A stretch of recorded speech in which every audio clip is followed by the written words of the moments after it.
All right. Good morning. Good morning. Good morning, peeps out there in IG land, out there on LinkedIn Live, Facebook, YouTube. Good morning. Hey, it's another Wednesday morning, man. It's the best time of the week, I claim. It's that, I call it hump day. This is a time when we work to get over the hump and finish the week strong. It doesn't matter how poorly the week started for us. We're still in the game, right? And so we have to, now that we're halfway through, we have to push on through to finish the week strong. So, Shauna Romance and IG, nothing personalized. Shauna, good morning to you guys. Thank you for joining and hanging out with us here on Wednesday morning, hump day, as it were. So I'm just kind of hanging out, and I'm going to wait for a couple more minutes or a minute or two to see who has joined us. But I hope you guys are doing well. Where are you guys? Where are you, Shauna? Where are you? Nothing personal, Inc. Talk to me.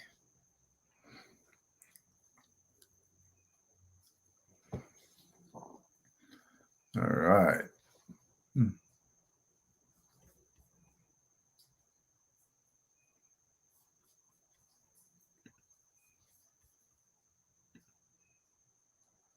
All right. Calgary, one of my favorite cities, definitely. I haven't been there in a while, man. Looking forward to getting back. I'm saddened because the bobsled track isn't there anymore, but dude, Skeleton.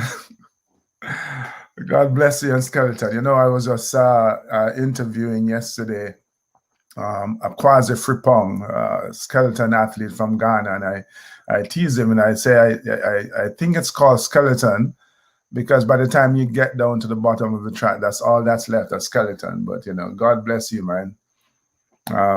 So it's a cool sport, but I like bobsledding. I like company. What can I say? It's all good.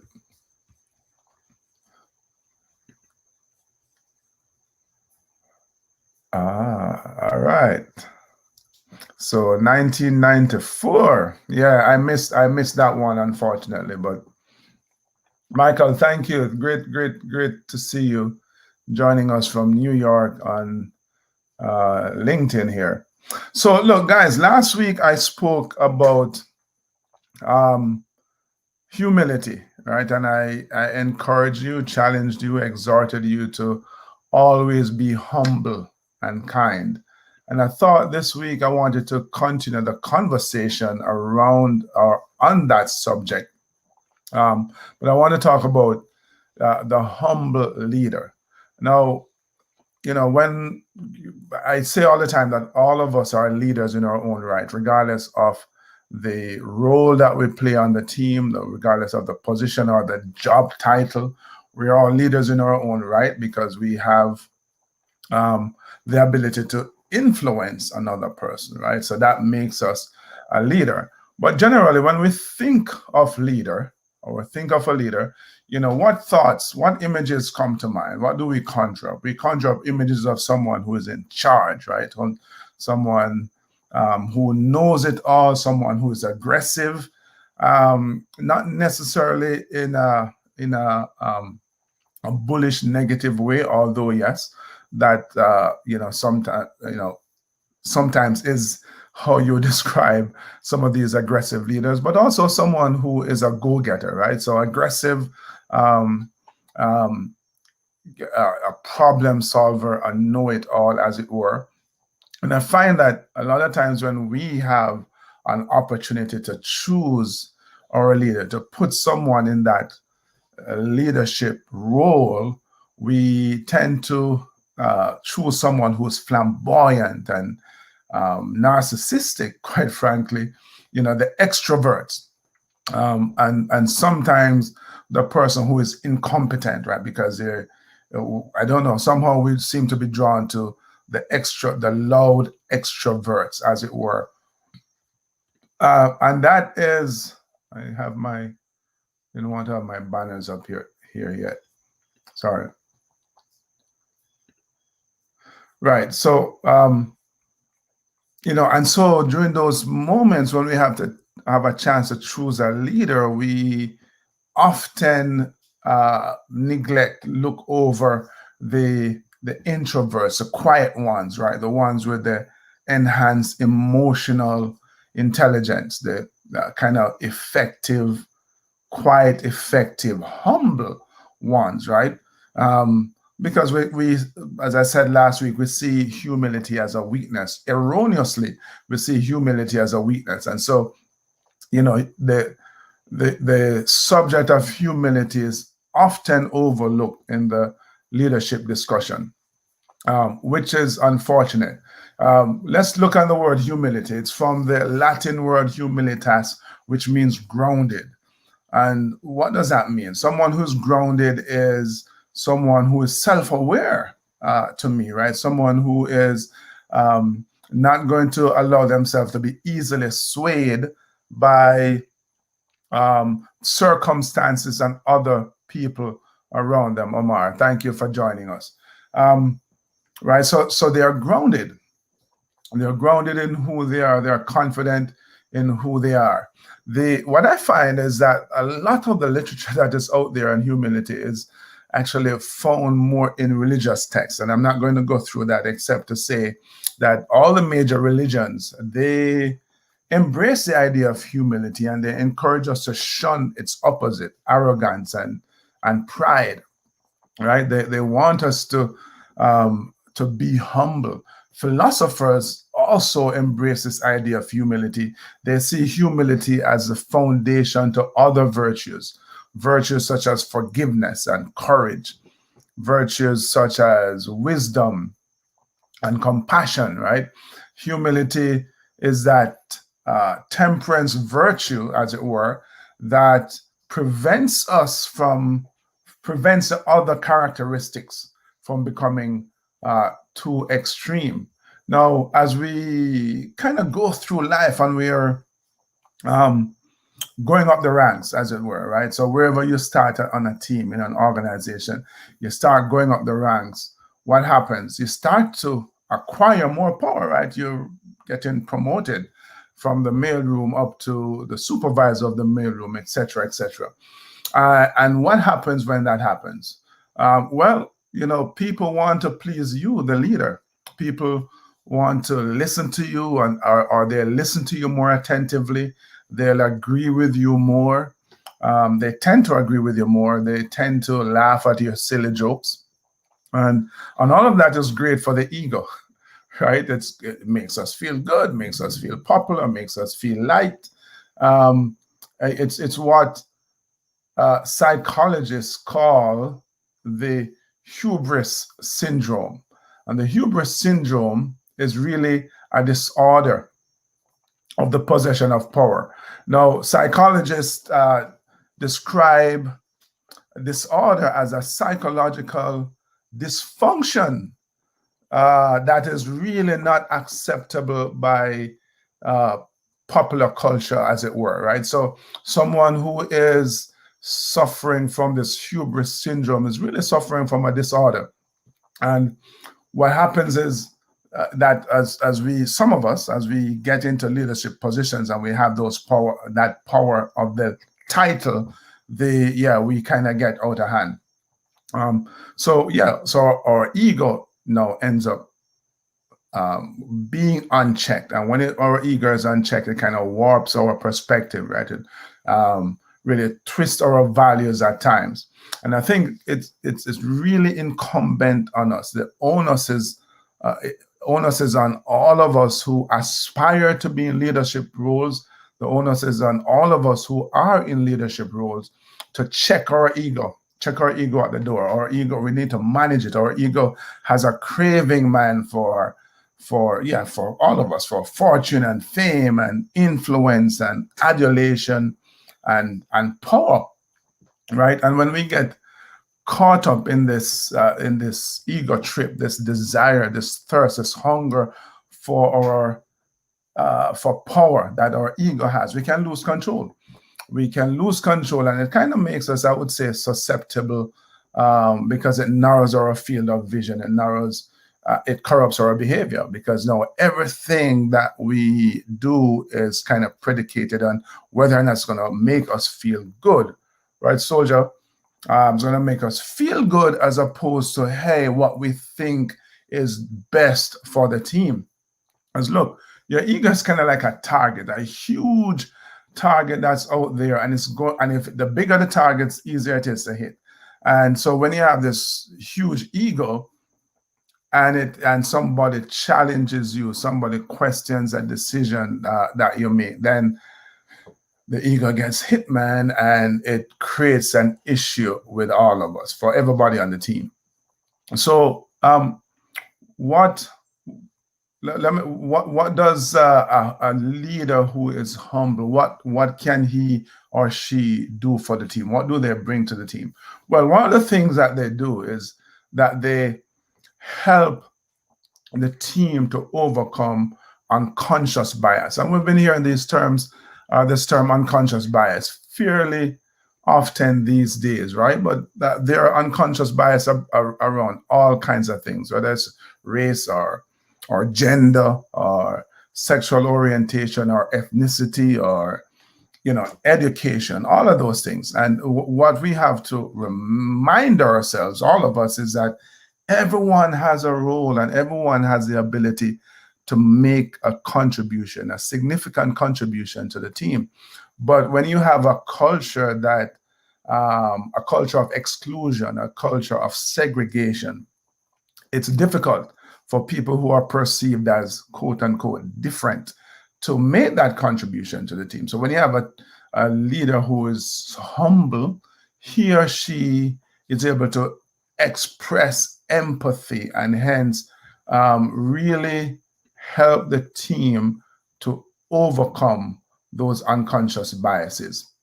And also then he or she, because you're humble, facilitates the transition of the team towards becoming more agile.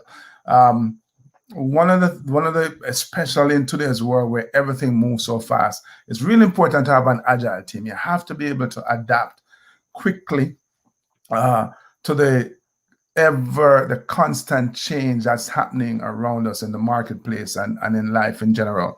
When you have a leader who's all about him or herself, the ego is rampant.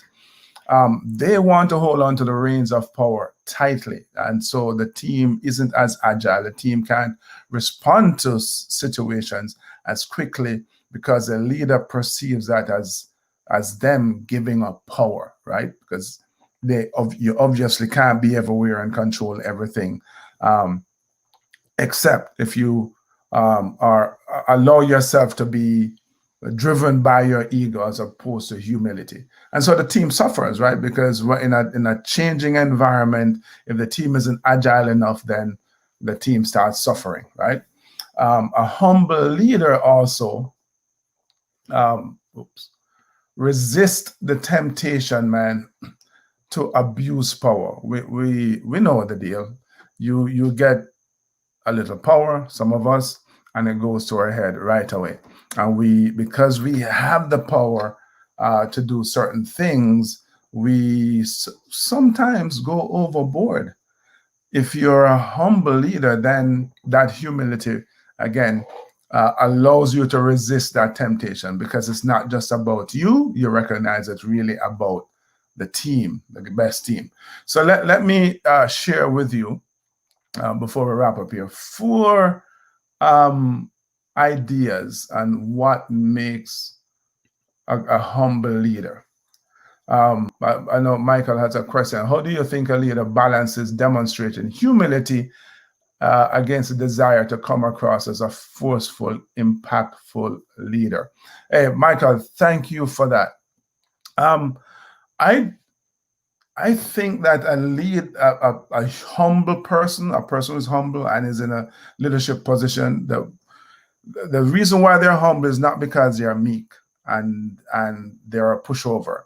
It's because they are self-aware and they're confident in their abilities. They're confident in the knowledge that they have. They are confident in their ability to execute. They're confident in their ability to solve problems. And so that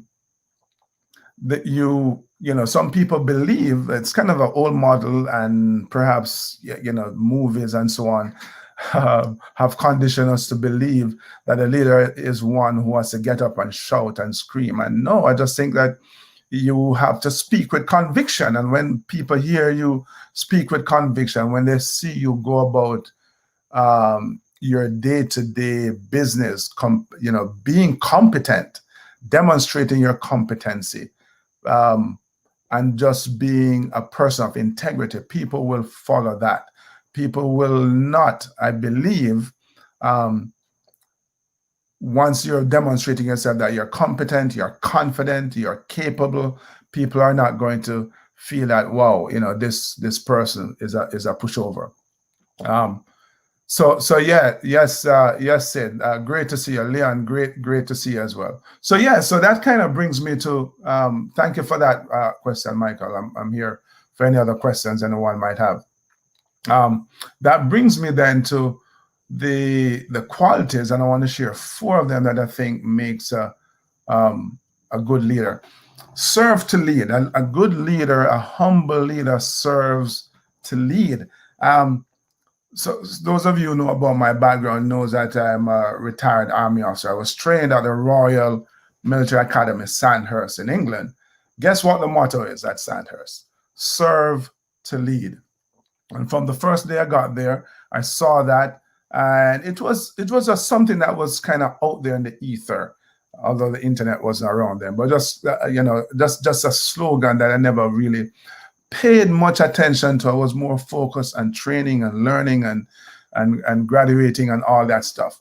So at our graduation ceremony, the final act is marching out the parade square up it's called the grand entrance to the old college. And it's like what you cross that threshold as it were, and you are like in that moment, although that's not how it is really, you're transformed into a leader. This is the end of the journey of your training as an Army officer.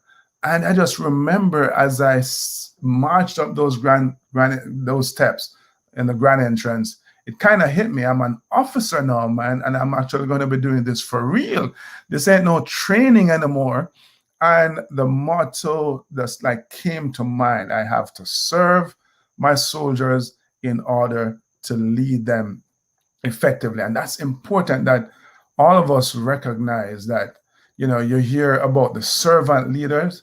That's what it is. The leader, the humble person, and including the humble leader, knows to shift the attention away from themselves and focus on the contribution that everybody else on the team has to offer. As I said earlier, the humble leader, helps overcome the biases, right? Because they're empathetic and they recognize that everybody, regardless of the difference that they may have or show, have something to contribute.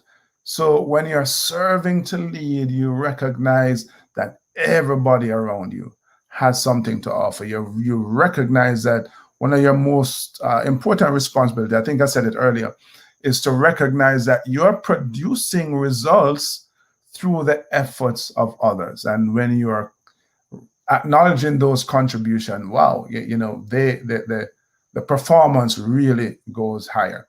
So yeah, from the old Army days, serve to lead, baby. You have to serve to lead.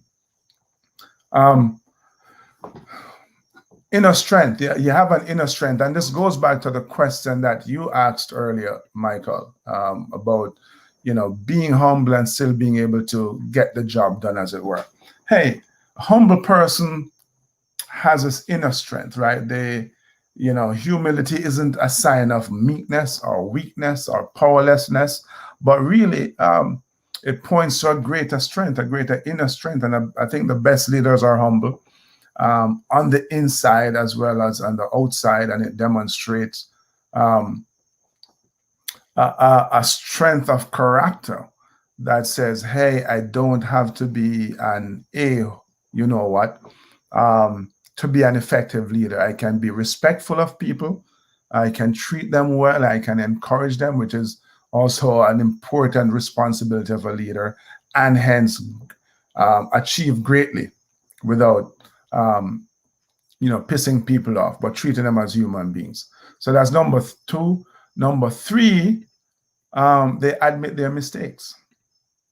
That requires a lot of humility. And again, I just spoke about the strength of character. Being able to admit your mistake really demonstrate that inner strength, that confidence that you have. Because all leaders, all of us are human beings, and although you may be in a leadership role, it doesn't